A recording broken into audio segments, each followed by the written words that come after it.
Hi students, today we're going to talk about quadratic graphing. Now make sure we're taking notes. This is a little more complex than just making an XY table like we have in some of our other graphing. And so make sure you're taking notes here and writing this down as you're going through and looking at this material. The first thing that we want to know here is that the graph of any quadratic graph that we have, anytime we have a quadratic equation, the graph is going to end up being a parabola. Now what a parabola is it's a U-shaped figure that goes forever still. So it's still going to go forever, but it's going forever, and both of them are either going to be going up or both parts of the U are going to be going down. Now this can be really wide, really skinny. It can vary in a number of ways there, but it is a U shape, and there is always this axis of symmetry, which means on both sides of the axis of symmetry it looks the same, and so you're really going to have a nice smooth curve as you go through there and graph it. And so when you hear axis of symmetry, that's that vertical line that kind of cuts our U in half, whether the U is going up or going down there. Now, the vertex is the lowest point of the parabola that opens up. And so at some point here, this is coming down, coming down, coming down. At some point, it's at its lowest part, and then it starts working its way back up. Notice it is going to be on the axis of symmetry, and it's going to be that lowest point there. When the parabola is opening down, the vertex is going to be the highest point, again, on the axis of symmetry. Now, as we start looking at our quadratic equation, remember that form is ax squared plus bx plus c. And so as I say, if a is positive, what I'm talking about is I'm talking about the coefficient on x squared, the number in front of x squared. If that number is positive, I know that this parabola is going to open up. If that number in front of the x squared is negative, I know it's going to open down. Notice it does not say anything about how big it is or how small the number is. It's completely by the sign. If a is positive, you'll find that these parabolas end up going up, and if a is negative, it goes down. One important thing that we're going to have to do is we're going to have to actually find where this vertex is. The nice thing about it is there's a little formula we can use to find out what the x-coordinate of the vertex is. And so I can actually go through and take the opposite of b over 2a. And so in other words, the negative of b over 2a. We'll talk about how to evaluate that later, but really what you're doing is you're taking b over 2a, seeing what you get, and then taking the opposite of it. Remember, the b is what's in front of the x. Don't forget to look back here to see if it's positive or negative. The a is next to the x squared there. And that's how we'll get the x-coordinate of the vertex. And remember, that vertex is on the line of symmetry. All vertical lines have an equation like x equals a number, and so it's going to, the axis of symmetry, this vertical line that cuts through the parabola, we can actually find that. That's a vertical line, x equals, and then whatever that x-coordinate is, whatever negative b over 2a ends up equaling. And so this is the basics of kind of what we're going to be doing today. We do want to talk about then how we're going to actually go through and graph, and then I'll show you a few examples. So the first thing is we want to find the x-coordinate of the vertex. We want to go through and do that negative b over 2a to figure out where that x-coordinate is.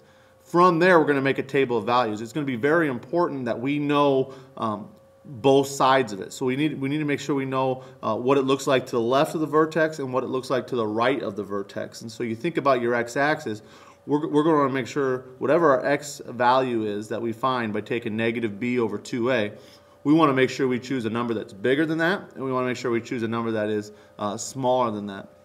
Once we have our values, just like we've done before, we're going to plot the points.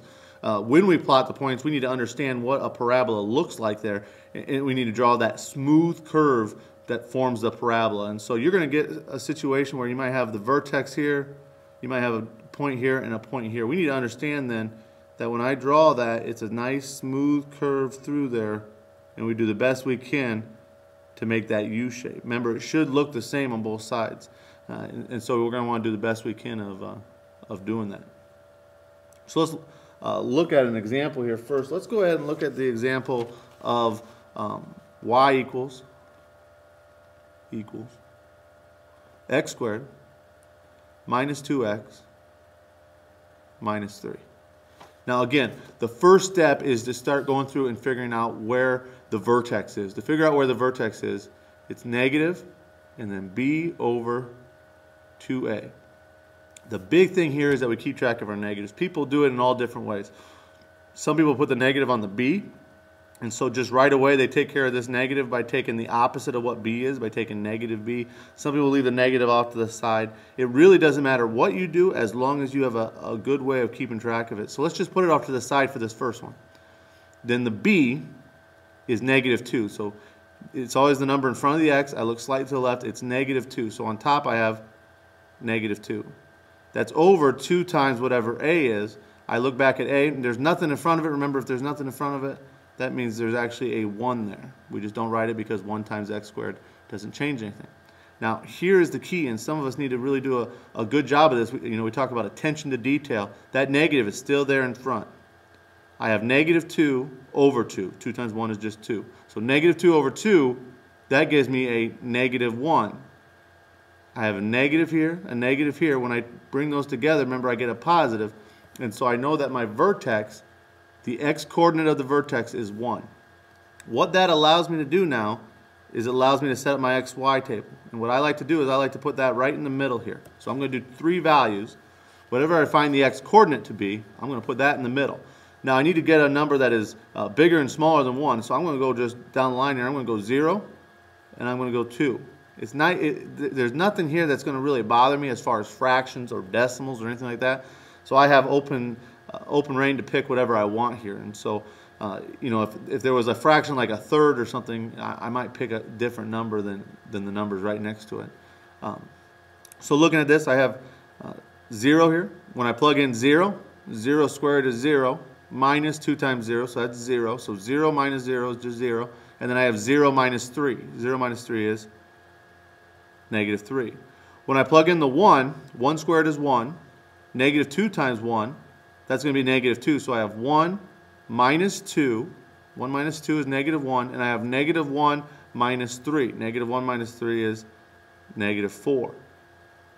Now, as you get to the bigger ones, and maybe you need to do it for some of these as well, but you can always just go through and plug it in as well. So you have x squared minus 2x minus 3. Feel free. X is 2, so I'm plugging in. Okay, 2 squared minus 2 times 2 minus 3. 2 squared is 4.